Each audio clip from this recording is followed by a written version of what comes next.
कहानी के शुरुआत में हमें रास्ते में जाते हुए दो बसेस को दिखाया जाता है। उस बस में बहुत सारी फीमेल स्टूडेंट्स होती हैं, जो वे सभी अपने क्लास के लिए जा रही होती हैं। उन्हीं में से एक का नाम मित्सुको था, जो दिखने में काफी प्यारी थी। वो अपनी नोट्स बुक में कुछ लिख रही होती है। तब उसकी फ्रेंड्स उससे कहने लगती हैं कि क्या तुम हर वक्त लिखती रहती हो? क्या मिलेगा इस तरह की नोट्स बनाने से? यहाँ देखो सभी लोग एंजॉय कर रहे हैं, तुम भी क्यों नहीं करती? ये कहकर उसकी फ्रेंड उसकी नोटबुक को छीन लेती है और उसका पेन नीचे गिर जाता है और वो अपना पेन उठाने के लिए जैसे ही झुकती है, तभी हम देखते हैं कि उस समय कोई चीज बहुत तेजी से आती है और उस लड़कियों के साथ उन दोनों बसेस को आधे पर से ही काट देती है, जिसकी वजह से सारी की सारी लड़कियां दो हिस्सों में कट जाती हैं। इसी के साथ जैसे ही मित्सुको ऊपर उठती है, तब यह देखकर काफी हैरान हो जाती है कि यह क्या हो गया।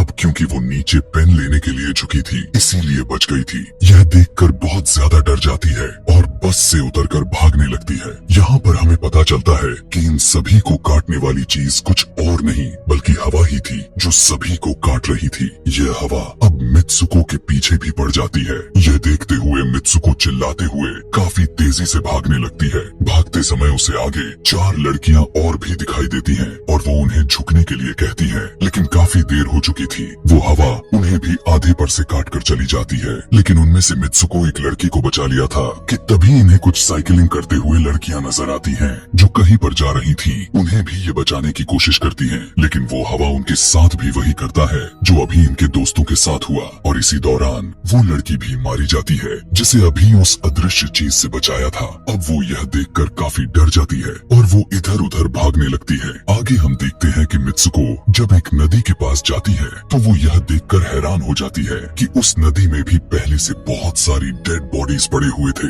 जिसने हवा ने यानी उस अदृश्य चीज ने काट दिया था। वहाँ से वो एक डेड बॉडी के कपड़े लेकर चेंज कर लेती है। अगले सीन में हम देखते हैं कि मित्सुको चलते चलते एक स्कूल में पहुंच चुकी है, जहाँ पर और भी बहुत सारी फीमेल स्टूडेंट्स थीं। उनका यूनिफॉर्म मित्सुको के यूनिफॉर्म से काफी डिफरेंट था। यानी यह भी था कि वो तो उनके स्कूल के स्टूडेंट तो नहीं थी कि तभी एक लड़की मित्सुको के पास आती है और उससे कहने लगती है कि तुम कैसी हो। दरअसल देखा जाए तो वो लड़की उसकी बेस्ट फ्रेंड थी, लेकिन मित्सुको उससे पूछती है कि क्या तुम सच में मेरी बेस्ट फ्रेंड हो, क्योंकि उसे कुछ भी समझ में नहीं आ रहा था कि उसके साथ हो क्या रहा है। वो काफी सदमे में थी। यहाँ पर हम यह भी जान पाते हैं कि मित्सुको और उसकी बेस्ट फ्रेंड काफी ज्यादा एक दूसरे को प्यार करती हैं कि तभी वहीं पर तेज हवा चलती है और मित्सुको डर कर बिल्डिंग के अंदर चली जाती है। उसकी बेस्ट फ्रेंड को कुछ भी समझ में नहीं आ रहा था कि ये हो क्या रहा है। वो मित्सुको से पूछने लगती है कि तुम इतना ज्यादा कांप क्यों रही हो और इतना ज्यादा डरी क्यों हो, तुम्हें हो क्या गया है। तब मित्सुको अपने बेस्ट फ्रेंड को सब कुछ बता देती है कि किस तरह से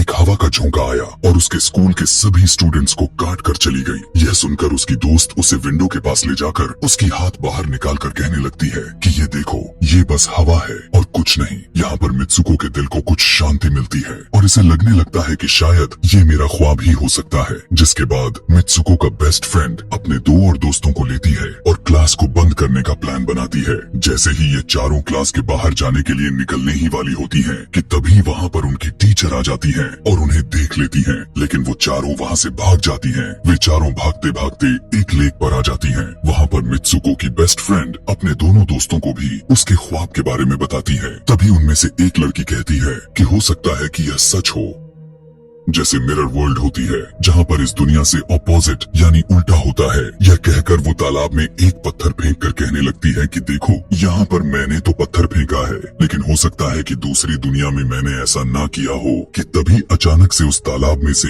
एक क्रोकोडाइल निकल कर आता है, उसमें से एक लड़की को खा जाता है। फिर वो लड़की कहने लगती है कि देखो, मैंने कहा था ना, जो इस दुनिया में होता है वो उस दुनिया में बिल्कुल भी नहीं होता, और जो उस दुनिया में हो रहा है वो इस दुनिया में नहीं हो सकता। तो इसको भी उसी दुनिया में मगरमच्छ ने खाया है। और यहाँ पर ये देखो, ये तो बिल्कुल सेफ है। उसी लेक के पास एक बिस्तर यानी एक बेड नजर आता है। ये चारों उस बेड से तकिए को उठाकर खेलने लगती हैं कि तभी हम देखते हैं दूर से दो लड़कियां इन्हें देख रही थीं। उन दोनों लड़कियों में से एक ब्राइडल बनी हुई थी, क्योंकि ये दोनों लड़कियां आपस में एक दूसरे से शादी कर ली थीं। जिसके बाद उनमें से एक फ्रेंड बताती है कि हमें कुछ ऐसा करना होगा जो उस दुनिया में इम्पॉसिबल हो, क्योंकि हमारे हमारी किस्मत तो पहले से लिखी जा चुकी है, लेकिन हम इसे बदल भी सकते हैं। जिसके बाद ये सभी लड़कियां अपने स्कूल में वापस आती हैं और नेक्स्ट लेक्चर लेने के लिए क्लास में चली जाती हैं कि तभी मित्सुको देखती है उसके पास एक तकिया पड़ा हुआ है। अब जैसे ही वो इस तकिए को उठाने के लिए नीचे झुकती है कि तभी उसकी टीचर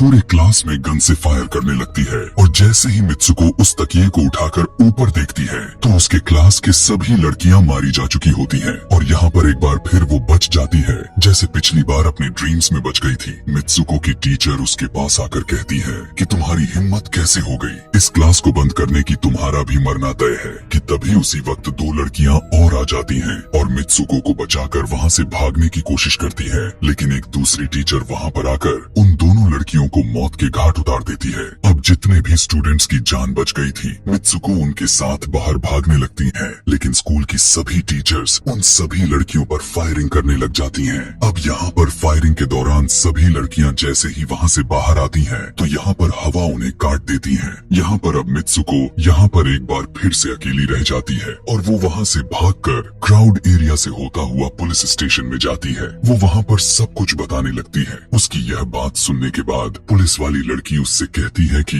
लेकिन तुमने स्कूल वाली कपड़े तो नहीं पहने हुए हैं। और जब वो उसके सामने एक मिरर को रखती है तब मित्सुको उस मिरर में देखती है कि वो तो एकदम से बदल गई होती है और लोग उसे मित्सुको के नाम से नहीं बल्कि उसे किसी और नाम से बुला रहे थे। यहाँ पर हमें पता चलता है कि उसकी शादी होने वाली थी। तब वही पुलिस ऑफिसर उसे उसकी शादी के लिए लेकर जाती है। यह देखकर आसपास के लोग उसे कॉन्ग्रेचुलेशंस दे रहे थे। अब जैसे ही वे सभी उसे लेकर चर्च पहुँचते हैं तो मित्सुको को बेस्ट फ्रेंड भी वहीं पर मौजूद होती है। मित्सुको उससे पूछने लगती है कि यह सब मेरे साथ क्या हो रहा है। तब उसकी दोस्त उससे कहती है कि अभी खामोश रहो, हम अभी किसी के कंट्रोल में हैं, बस जैसा मैं कहूँ तो तुम वैसा ही करो। और यह कहते हुए वो उसका वेडिंग ड्रेस पहनाती है और उसे वहाँ जाने के लिए कहती है। अब जैसे ही वो अपनी मैरिज सेरेमनी के लिए आगे बढ़ती है तो वहाँ की सभी लड़कियाँ उसका मजाक उड़ाने लगती हैं। यह देखकर उसकी बेस्ट फ्रेंड एक एक करके सभी को मारना शुरू कर देती है। जिसके बाद जैसे ही मित्सुको आगे बढ़ती है तो उसके ग्रूम की जगह एक ताबूत खड़ा हुआ नजर आता है।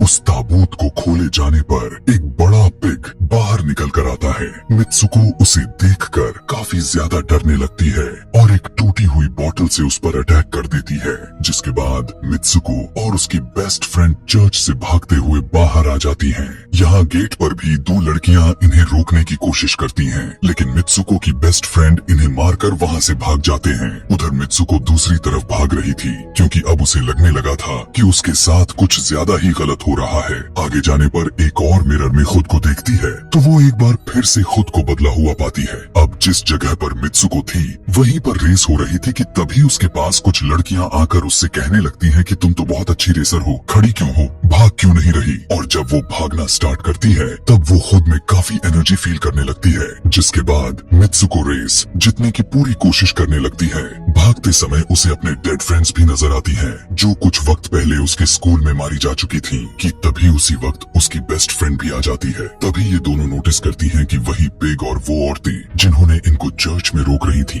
वो सभी इन्हीं की तरफ आ रही थी। भागते समय कुछ लड़कियां मित्सुको से कहने लगती हैं कि इस दुनिया से बाहर चली जाओ। इसके बाद हम आगे देखते हैं कि मित्सुको भागते भागते एक सुनसान अंधेरी जगह पर आ जाती है। वहीं पर कुछ स्टूडेंट्स नजर आती हैं जिन्होंने यूनिफॉर्म पहना हुआ था। वो सभी लड़कियां मित्सुको से कहने लगती हैं कि हम सभी मरे हुए हैं और तुम्हें भी मार देंगे। लेकिन तभी मित्सुको की बेस्ट फ्रेंड वहाँ पर आकर उस लड़की को मारकर वहाँ से मित्सुको को भगा ले जाती है। मित्सुको की बेस्ट फ्रेंड उसे अपना नाम जोर जोर से पुकारने के लिए कहती है, जिस पर मित्सुको अपना नाम जोर जोर से लेने लगती है। इसी के साथ मित्सुको अपना असली रूप में वापस आ जाती है। उसकी बेस्ट फ्रेंड उसे अपना हाथ दिखाते हुए कहती है कि प्लीज मेरे हाथ में जो वायर लगी हुई है उसे बाहर खींच दो ताकि मैं इस दुनिया से बाहर जा सकूं। लेकिन मित्सुको को डर भी था कि कहीं यह वायर खींचने से उसकी जान न चली जाए। और क्योंकि मित्सुको अपने बेस्ट फ्रेंड को काफी ज्यादा प्यार करती थी इसलिए वो ऐसा नहीं करना चाहती थी, लेकिन ज्यादा उसे फोर्स करने पर वो उसकी वायर्स खींच देती है।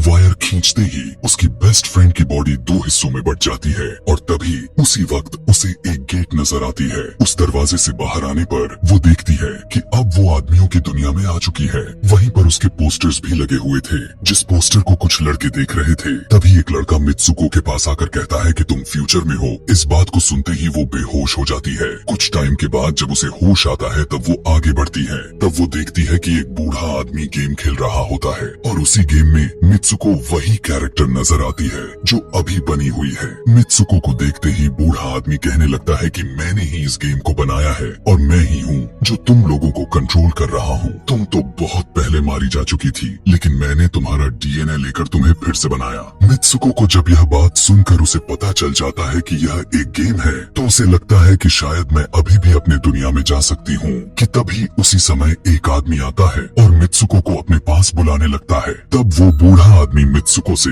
उसकी आखिरी लेवल को कंप्लीट करने के लिए कहता है। वो आगे बढ़ने लगती है कि तभी मित्सुको को अपने दोस्त की कही हुई बात याद आ जाती है कि अगर हम इस दुनिया में कुछ ऐसा करेंगे जो दूसरी दुनिया में इम्पॉसिबल हो तो तुम इस गेम से बाहर आ जाओगी। और इसी के साथ वो इस आदमी का गला दबा देती है और कहने लगती है बस करो हमारे साथ खेलना। यह कहकर मित्सुको उस बूढ़े आदमी की छड़ी को उठाकर अपने पेट में घुसा देती है, जिस वजह से उसकी मौत हो जाती है। और यहाँ पर हम देखते हैं कि बूढ़ा आदमी यह सोच भी नहीं सकता था कि मित्सुको ऐसा कुछ कर सकती थी। और इसी के साथ उसकी डेस्टिनी पूरी तरह से चेंज हो जाती है। वो इस दुनिया में यानी गेम में तो मर चुकी थी, लेकिन असली दुनिया में वो अभी भी जिंदा थी। आगे हमें ये भी दिखाया जाता है कि मित्सुको के बाकी के कैरेक्टर्स भी किसी न किसी वजह से अपने आप को मार लेते हैं और अब वे सभी गेम का पार्ट नहीं थे। अगले सीन में हमें मित्सुको को बर्फीले जगह पर लेटा हुआ दिखाया जाता है और अब वो अपने रियल वर्ल्ड में आ चुकी थी। और इसी के साथ यह दिमाग घुमा देने वाली कहानी